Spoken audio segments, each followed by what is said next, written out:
friends, and welcome to DC TV Talk, and in today's episode we're going to be breaking down and reviewing The Flash, Season 5, Episode 4, otherwise entitled News Flash. And before you jump into this review, please remember it's going to be filled with spoilers.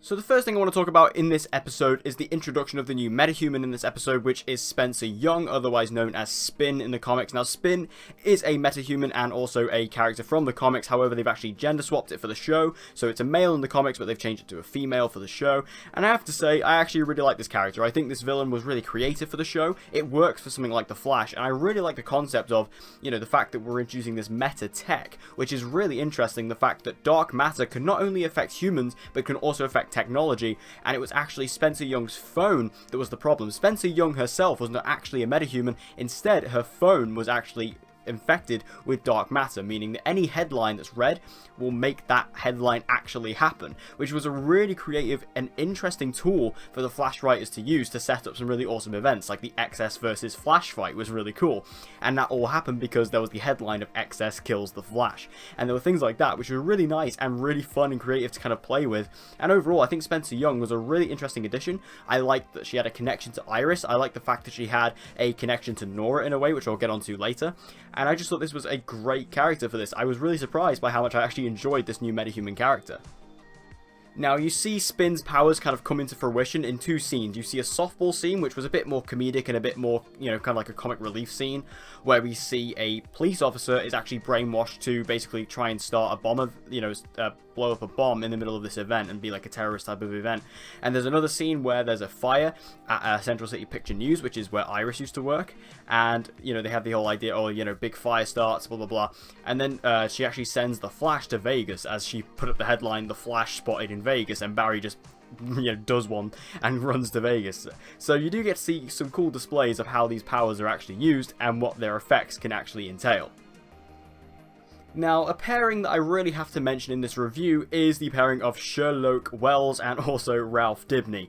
Now, these two we have been waiting to kind of have some scenes together because obviously Sherlock Wells being a detective and Ralph Dibny also being a detective, we wanted to see how these two were going to go at it, especially because obviously they were kind of at odds last episode, and I really love their scenes together. The fact that obviously Ralph is a really good detective, that is the core of what his character is in the comics, so to actually see him really delve into that this season, and in particular this episode, is a joy to see. And I love the playoff between Ralph and Sherlock Wells. I think it's really fun. I love their dynamic. I think that Tom Cavanaugh and also Hartley Sawyer do great jobs working together with this dialogue and with this script. I think it's so well written, and their chemistry is really good too. And not only do you get to see how good detectives both of these characters are, but I really love how at the end of the episode Sherlock actually gives Ralph credit for it, because at the end it was his thing. Obviously Ralph was going on throughout all this episode, we need to look at the mask. The mask is really interesting for Cicada. We need to look at what that could mean. And Sherlock is like, oh yeah, but every other time I've caught Cicada, it's got nothing to do with the mask, blah blah blah blah blah. But it's really interesting the fact that they did look into the mask, because obviously this is a different version of Cicada, and it turned out to actually turn up something that, Cicada has a kind of breathing issue because of his lung, and, Ralph was the one who wanted to investigate that, and I like the fact that Sherlock was humble enough to actually give him the credit for that. I thought that was really smart, it was nice writing, it was a nice conclusion to the episode's arc, and I really enjoyed their scenes together overall.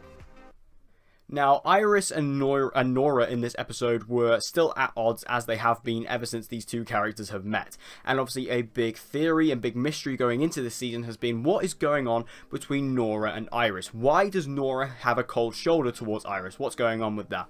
And in this episode, we finally got it revealed as to why Nora has a bit of a chip on her shoulder when it comes to Iris. So apparently, not only 6 months ago did Nora actually discover that she had speedster powers, and she only realized this, later on in life, because apparently Iris put a power dampening chip inside of Nora in order to prevent her knowing about her powers, in order to protect her. Now, this is why Nora is so angry at Iris, in the sense that she is a control freak. She doesn't want Nora to have powers. She didn't want Nora to know that she had these metahuman powers. She didn't want her to be like her dad.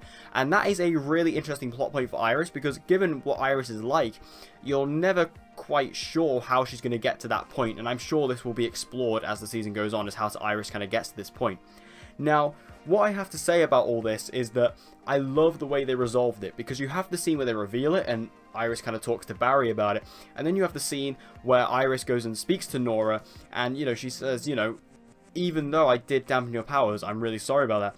I know in my head I must have had a reason for it. I know I must have had a valid reason for it. I love that. I love the fact that they didn't go, oh, I'm really sorry, and they resolved it all in this one episode. I like the fact that Iris actually stood her ground here. I like the fact that she just put her foot down and said, look, yeah, it may seem like a terrible thing to do, but I'm sure I had my reasons. And even Barry backs her up on that, which again I loved. Obviously, Barry has very much been on Nora's side this entire season, so to see her actually support his wife and say, no, I'm sure Iris had a good reason for doing what she did, was very, very good writing. And I have to say, I was very surprised by that. I thought, you know, this was just going to all get resolved and it was all going to be happy families by the end of the episode.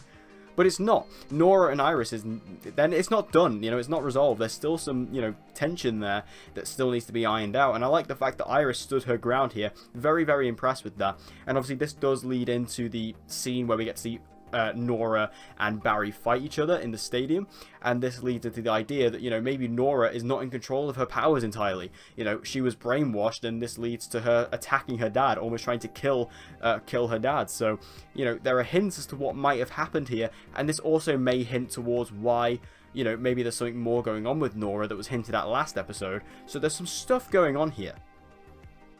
Also, we learn something interesting about Nora in this episode, as when she meets Spencer Young, she seems to have a bit of a sexual connection with her. So this actually hints that, you know, maybe Nora's a lesbian, which we didn't know before. This is interesting, though, because the Flash showrunner, Todd Helbing, I believe it was, did say that they were going to be introducing a new LGBT character into the show this season, and we haven't seen that character yet. So I suspect that this character that he is talking about is Nora, because, like I say, when she meets Spencer Young, you know, she kind of says that, you know, she's cute, and they kind of have this, you know, kind of tension between them, and, you know, even Spencer Young kind of gives the same signals. So I feel like, you know, Nora might be this LGBT character who the show was planning on introducing. And again, doing it this way was really smart, it was really subtle, it got the message across, like they did on Arrow with William this season, unlike what they've done in Supergirl for its entire run. I'm not going to get into a rant about Supergirl, I'll do that enough, but I'm just saying it was really well handled. So we also find out in this episode that Cicada was actually created due to the satellite incident at the end of last season. He was actually there, and the falling debris is what actually caused him to gain his metahuman abilities. Now, obviously, we're still not 100% on what his metahuman abilities are. It seems like a lot of his powers come from the dagger, but what we know is that Cicada and this dagger were in the same place at the same time, being affected by the same dark matter, hence why they are so heavily connected. And this also links back to Spencer Young's phone, like we saw earlier, Metatech, and also that, you know, animate objects can actually become infected by dark matter, like Spencer Young's phone could. Cicada's dagger is also affected by dark matter. So this is a new kind of threat that we've never seen on The Flash, that inanimate objects can actually become weapons for dark matter. And I think that's a really interesting way to take the season, because instead of just producing loads of new metahumans like they've done every single season, we're going to be getting new meta tech. I think that's really fun. I think that's you know, open door of opportunities for the Flash writers to get creative and have some fun with this, and I love that. So to see that Cicada has a link to this side of the story as well is really cool. And speaking of Cicada, the episode ends with him going back to his home, and it seems to be that maybe he has super strength. I mean, he kind of grabs a pole and in the middle of his home and kind of just squeezes it, and it kind of, you know, crumbles and bends and warps. So this hints as well that maybe Cicada has super strength, which I don't know if they've established before. They've not been particularly clear about Cicada's powers, because in episode 3, The Death of Vibe, there's a scene where he just kind of like jumps away and flies off, and I'm like, oh, can he do that as well? So I guess they kind of need to give a full episode to Cicada to kind of, you know, I don't know when they'll do that episode, but I think they need to do a full episode on Cicada to try to, you know, justify what his powers are, where they come from, and how he's able to do all these different things, because at the moment, I'm still not 100% sure on what he can do. I know, obviously, he can suppress and take away metahuman abilities, but yeah, he apparently has super strength, and he can kind of jump really high, so I need to kind of figure out what this is going to be, and I feel like a little bit more justification would be nice. But what did you guys think about Newsflash? Make sure you let me know all your thoughts about it in the comment section down below. Did you like it? Did you hate it? Let's have a conversation about Newsflash in the comment section down below. Like I said, overall, I actually really love this episode. I think it's really good. I think there are some awesome scenes in here. Like I say, I think the Iris and Nora revelation is really fun and really interesting. I like the fact they didn't resolve it. I like the fact that there's still conflict going on here. I really love the fact that, you know, Sherlock and Ralph are going to have this relationship that is very competitive but also respectable. I like that, and I love their scenes together. Spencer Young was a really fun meta to have on the show, and everything with Cicada, the more I see of Cicada, the more intrigued I get. So I thought this was a great episode of The Flash. I really enjoyed it, and season 5 is just continuing to go strong. So thank you guys for watching this video. I hope you enjoyed it. If you did, please give it a like, it'll help me out a lot, and share this video with anyone and everyone you know who loves DC TV and get them to join the community. And as always guys, please subscribe for all of your latest content on Supergirl, The Flash, Legends of Tomorrow, and Arrow. And with all that said guys, I hope to see you again in my next video.